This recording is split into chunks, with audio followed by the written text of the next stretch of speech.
This situation has resulted in a resurgence of long queues at the National Identity Management Commission office in Akure, the Ondo State capital. I need my NIN code. The number, that's what I need. I want to use it to color my profile code for JAMB. That is all I need. And we cannot do the NIN 2 times. We cannot do it twice. So we came here to complain. They were like, we should come early morning today. We came 6 o'clock. I was here. Still, they do nothing about it. It's my 3 weeks here now. 3 weeks later, they blocked my form. That is my reason of coming here. They say I should fill form, and that one has done. Then immediately get into their office. They say the time has gone. That I should come. I want to renew my traveling documents. So, and when I did my NIN, the time I came into the country, and from their office they have that same mistakes, and they forgot to include my middle name. And it's time for me to renew my document and get into the immigrations, and they ask for my NIN, and then I find out that my middle name is not including my NIN. So I was kind of, what's the meaning of all this? I don't know why the whole system is just somehow, you know. So I've been here since 2 hours now. Just to make that little correction for them to just, okay, what's your name? To my own psychology, what's your name? Can you call your NIN number? And to just enter, okay, since it's just a little mistake, to just enter that David. That is all. Amidst this quest and struggle is this special needs woman who had to come from Ondo town, and this septuagenarian both lamenting the difficulty that has accompanied the process. It's not easy for me at all. Charge bá mi ṣe nǹkan tí mo wá ṣe náà ní problem. Ó yẹ kí gbogbo nǹkan wọ̀nyí kan lè máa dá wa lóhùn bẹ́ẹ̀. A fẹ́ sanwó ni o, a fẹ́ ṣe gbogbo ẹ̀ kan lè dá mi lóhùn pẹ̀lú condition tí mo wà. Ẹsẹ̀ kan ni mo fi rìn. This is the third time tí màá wálé ní mo dẹ̀ tún bọ̀ bá. I've been here since last week. Almost 5 o'clock every day, up till now. No headway. And they are compelling people now. If you go inside, you will see myriads of heads there. This one will bring his own policy. This one will bring his own policy. But the implementation is totally bad. Some Nigerians cried out over alleged extortion, raising concerns over what they described as exorbitant fees required to be paid for the national identification number to be processed. Extorting everyone, at least they will say we should go and pay money again for something that the country has given us freely to register. Now it's bringing money back. These people that you are seeing, they say, okay, go and do it and go and pay money. So this is disturbing everybody. The real objective of the national ID card has failed. People can owó tí mo ti dé pé bífì ẹ̀yìn ṣe bákan pé wọ́n ṣẹ́ǹjì orúkọ síra ní báǹkì torí nígbà bífì ẹ̀yìn kò ní fọ́ọ̀tì NIN mi kò ní fọ́ọ̀tì ọ̀rọ̀ mi ò yé yín orúkọ tí mo dẹ̀ fi ń ṣí àkáǹtì ní báǹkì wọ́n ní wọ́n wá gbèsè pé wọ́n gbé àjà sí àárín pé wọ́n gbé wọ́n sí àárín ìfọlọ́ọ̀ṣà àti àjà ní tí mo ti ná pẹ̀lú owó tí mo ná lé níbà ó lọ síbi 25,000 naira. Efforts to get official response from the Commission proved abortive. However, as part of measures to facilitate the national identity number enrollment, the federal government has sent out monitoring and evaluation teams across various NIN enrollment centers aimed at ensuring the smooth running of enrollment and modification exercises across the federation. It remains to be seen what effect this team will have on reducing the burden placed on Nigerians. Sahid Arabisala, Osrc News. The governors of Kwara State, Abdurrahman Abdurrazak, Taraba Abu Kefis, Ondo Lucky Aiyedatiwa, and Kogi Ahmed Ododo on Monday stormed the Abuja headquarters of the Federal Ministry of Agriculture and Food Security to push for increased crop production to ensure food security in Nigeria. Governor Abdurrazak, who doubles as the chairman of Nigeria Governors Forum, said the decision is aimed at tackling food inflation and food shortage in the country. The governor told Minister of Agriculture and Food Security Abubakar Kyari that adequate concentration should be given to food security. It was reported that youths and women protested in Mina, Niger State, over what they call the Buy-10 hardships, rising cost of food, and harsh living conditions in Nigeria. Governor Abdulrazak, who spoke on behalf of the forum, stated that the Anchor Borrowers program that was previously implemented by the Central Bank of Nigeria, CBN, under its former boss, Godwin Emefiele, did not achieve much. He consequently called on the Agri Minister to work hard to meet the food security target of government, as this was vital for Nigerian masses, adding that state governors would work with the ministry. Still on the executive, the federal government has announced a plan to build 6 new cancer treatment centers in 6 tertiary healthcare facilities across Nigeria.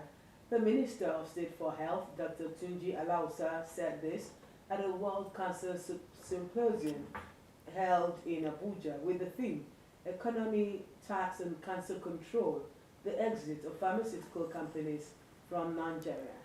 He blamed the exit of pharmaceutical companies from Nigeria that it was due to non-domestication of their products in the country.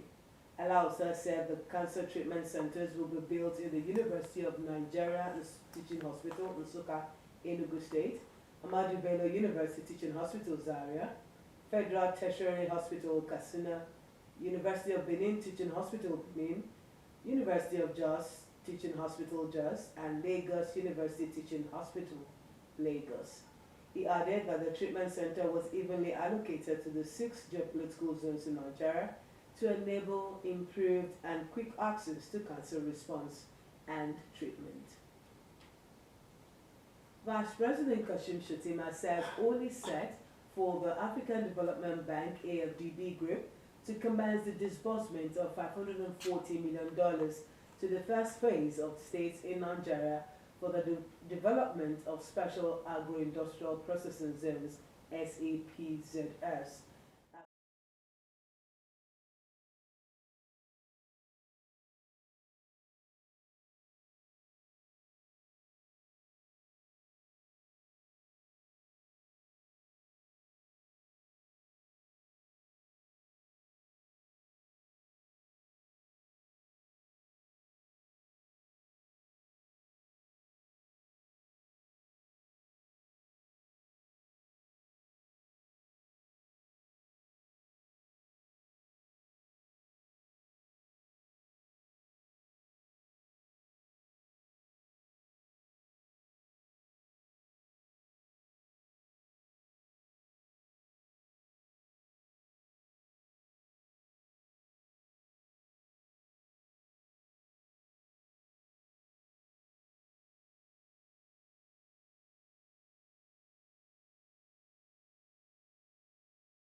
In the meantime, the federal government says it has begun enforcing the ban on importation, manufacture, distribution, sale, and use of alcoholic beverages in sachets, PETs, and glass bottles of 200 ml and below.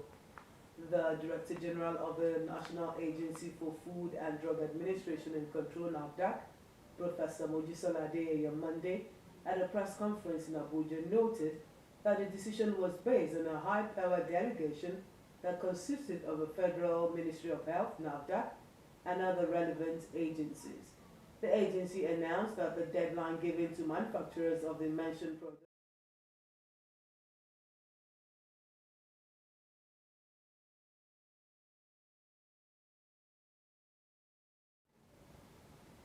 Meanwhile, members of the Distillers and Blenders Association of Nigeria have said that they are storming the Lagos office of the National Agency for Food and Drug Administration and Control, NAFDAC,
Sincerely apologize for that break in the news. The association's reaction came shortly after the Director General of NAFDAC, Professor Mojisola Adeyi, announced that the agency will begin the enforcement.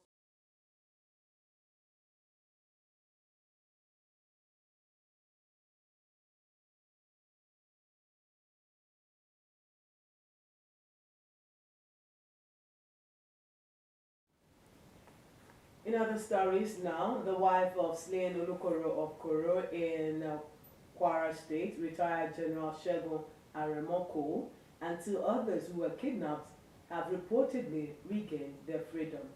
The news just received confirms that Oluri and the girl have been released and have returned to Koro.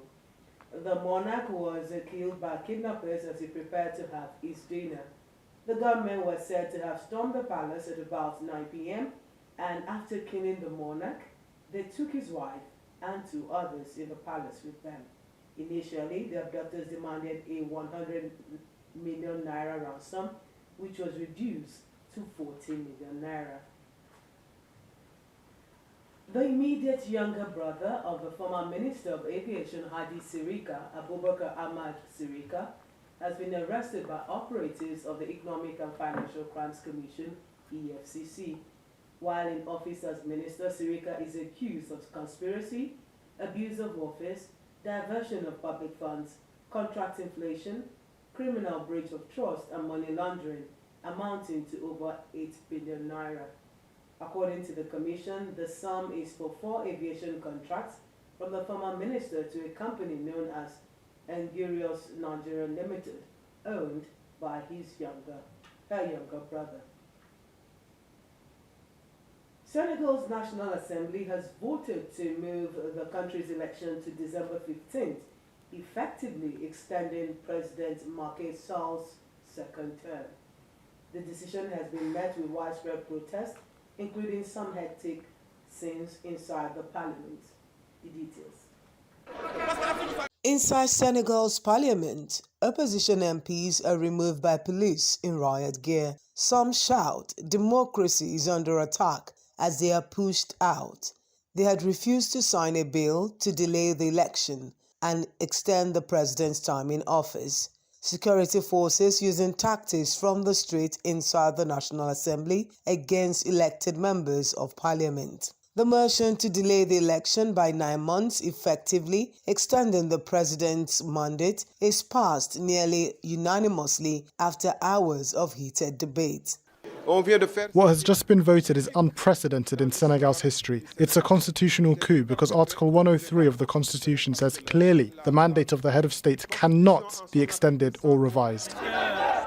From the suburbs to the edge of parliament, protests are getting louder and coming closer to the presidential palace. The government has restricted mobile internet access. Some local media outlets have been taken off air. Authorities say they are stopping the spread of hateful and divisive content. Rights groups say it is a violation of fundamental rights. 2 presidential candidates are appealing to the Constitutional Council to intervene. The Constitutional Council has the responsibility to take decisions that will bring calm to the country and save our nation from this somber period, which is really an insult to the Senegalese people. The police intervene, preventing the candidates from talking. Salou says the elections were cancelled because members of that council, which is meant to draw the list of candidates, are suspected of taking bribes. He says the electoral process has lost credibility and a delay will allow time to rebuild trust in the country's institutions.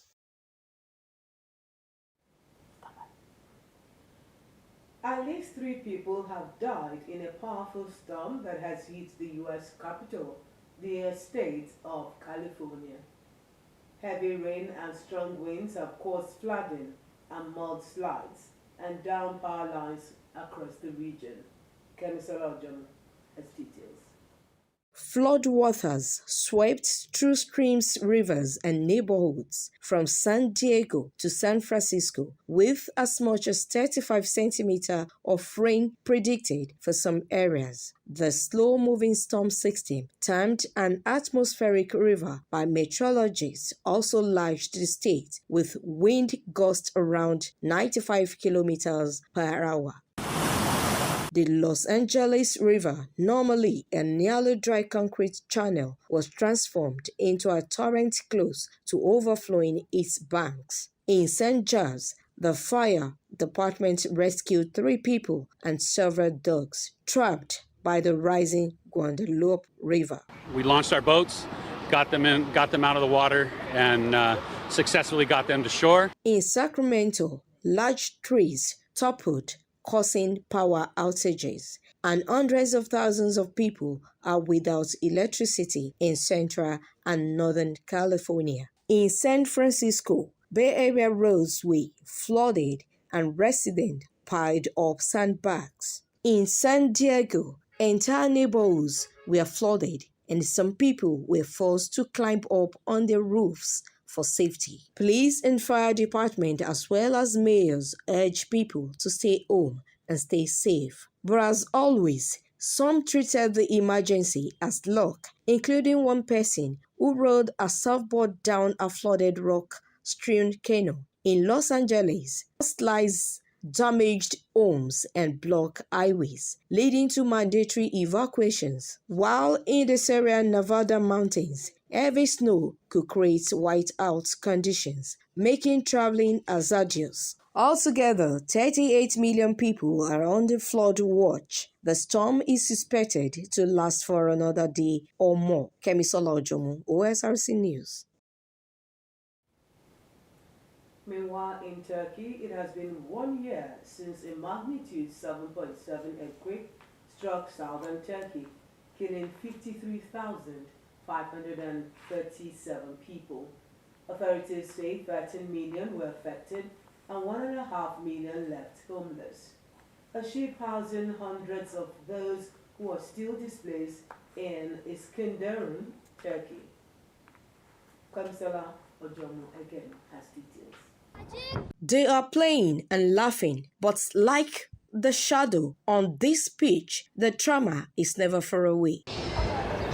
This ship is home to survivors of last year's catastrophic earthquakes in southern Turkey. A floating hotel, it features rooms, a dining hall, and entertainment facilities. Social workers offer lessons to some of the residents still recovering from their ordeal. 45-year-old Gunnar Cullen is scared of entering a building after the earthquake destroyed her home. Her brother didn't make it, but she survived, spending 2 days trapped under the wreckage of a 6-story building. Luckily, we have the sea and we are living on a ship. We built a small world here. We are a family. Yes, the government will give us new apartments, but I can't afford that amount of money. That's why I don't have any plans. Almost 1,200 people live aboard this 4-story ship. Most of them are women and children. Some of the men have work, while others, especially the elderly, stay aboard. Meantimes are an opportunity to socialize and take comfort in one another. It was a great experience for all of us to witness their improving well-being. The school term ended 2 weeks ago, leaving children with free time to play. I go to the park with my friends. We're having a good time, but I miss my mom's cooking. And eventually, they have something to look forward to. Kemisola Ojomu, Osrc News. Chilean authorities have arrested at least 2 people suspected of deliberately starting a wildfire on Friday that spread to large parts of the central Valparaiso region. 122 deaths have been confirmed, but that number is expected to go up. Inaga Kiri concludes the story. On the west of the city of Vindelma, the destruction that began on Friday night is impossible to quantify. There was the kitchen, the bathroom, and the dining room. Friends, relatives, and total strangers went out to help residents clear the rubble left by the wildfires. In Margarita Villagrán's case from a three-story home where she also ran a grocery shop, but she considered herself lucky. My neighbor's father, my daughter-in-laws, 2 parents, the 3 children of a colleague, all of them burned to death. It's unbearable. The stench of death is still strong here. The region's governor is angry and tells that this was a man-made tragedy. A handful of miserable monsters caused this, who came to destroy our city. We will hunt them down and imprison them, because they caused more than fires. These were murders. At the morgue, sorrow and shock accompanied those waiting for the remains of their loved ones to be released from burial. Among them, 2 sisters who lost their mother and 70-year-old Trinidad who died trying to save her. I know that my daughter was a heroine because she never abandoned my mother and her grandmother. They were found together, their bodies in an embrace. But there are hundreds of more presumed victims yet to be found, so many have come to provide DNA samples, hoping that forensic teams will be able to find and identify their missing loved ones. In Naga, Akiri, Osrc News. And that concludes World at Noon. Many thanks for watching.